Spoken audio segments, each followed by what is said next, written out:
Okay, I've hit the 100-day mark of no PMO on my semen retention journey. So let's talk about it.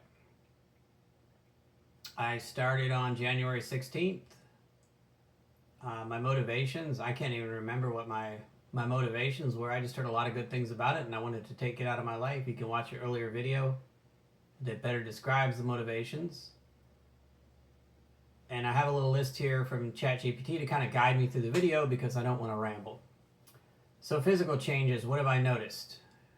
Energy levels are much higher overall. My energy is consistent, it doesn't come in spurts and waves, which is quite an adaptation for me because I'm used to having energy and then no energy, energy and then no energy. But this is just a steady, consistent energy, and it takes some time to get used to.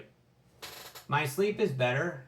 I don't know if it's deeper or lighter, but I definitely wake up earlier. It's very common for me to naturally wake up at 6 to 7 a.m. in the morning. I don't really like to take naps as much. I don't like to be inactive at night. I'd rather be sleeping at night than be on the computer, wasting my time. Skin, hair, gym performance, any differences? Not really. Some people make all these claims like my eyes are whiter, it's easier to build muscle. I haven't really noticed any of that. I feel stronger, but my body doesn't always cooperate with that. Testosterone feelings, do I have any aggression, drive? There's a little more aggression. I can be slightly more quick to anger. That's something I have to work on. I think whatever you have inside you, semen retention just kind of brings to the surface. And you have to work that out. Okay, so let's go on to the mental and emotional changes. I definitely have more clarity and focus to get projects done. I've completed projects that I have wanted to do for years, and they're finally getting done. And when I get them done, they're not really as big a project as I thought they were. My moods are, I would say they're a little better. I would say they're overall more stable. Social confidence and interactions have not,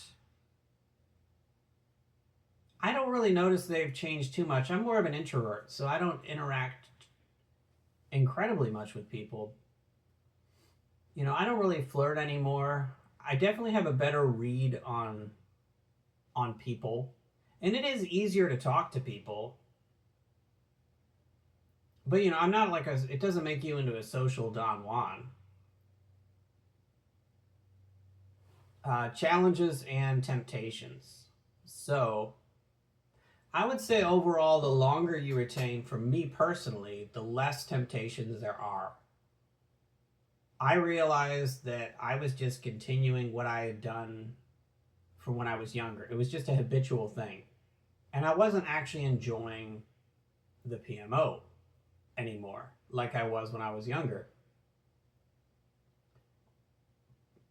And the longer I am for my quit date, the faster I realized that I was just in a habitual loop. And I have had a couple near relapses. I haven't had any wet dreams. I think I've had maybe 3 dreams over this whole time, kind of erotic dreams. And I don't think I've actually had one in like a month and a half now. And they never resulted in a loss of retention. So I've done this perfectly clean. But there have been weird moments. I think some things can trigger in you a response to go back to the old way of doing things. Maybe some memory or some hardship, some anxiety experience that you have. I recently broke my ankle, and it's springtime and it forces me to do a lot of nothing. And when you have an event like that, when you're bedridden for a little while, it really tests your temptation. It tests, are you actually serious about this? And yes, I found I am very serious about this. So yeah, there are temptations, but they go away the longer you retain, at least in my experience. So what are some benefits and drawbacks? The biggest benefit I've noticed so far is just understanding myself better. You know, when you are addicted to this stuff, you're not you. That's not the authentic you. It's like someone who's addicted to heroin. Their addiction is so strong to that substance that they act out in all kinds of bizarre, unnatural ways that you're like, why is this person behaving this way? So it's not women or money or any shallow thing. It's about finding who you are as a man. You know, your true self, your better self. Drawbacks, there really haven't been any drawbacks. I don't. Well, actually, there have. There's times where I have so much energy that I can actually push my body beyond its limits and actually cause soft injuries because I'm not comfortable yet with the. I don't know the limits of the power that I'm holding.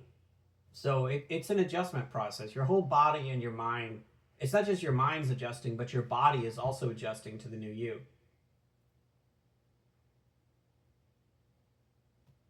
So, yeah, I would recommend anyone try this, even if it's like a 30-day challenge. Because I just plan on continuing to retain. I don't plan on breaking this anytime soon. Because I know if I did, I'd regret it. And for what? What do I get out of not retaining? You know, I want to continue this journey and I want to come back and, you know, I'm not making any promise on days because I don't really count the days anymore. You know, just like my last video, I said I was going to make videos every week and I didn't because I just lose track of time. And that's a good thing. Just write your date down, mark a month, and see how far you could go. So, how long have you guys made? Let me know. How long have you guys made it with retaining? Let me know in the comments. And, you know, if I get the time, maybe I'll make some more videos. But I'll talk to you later.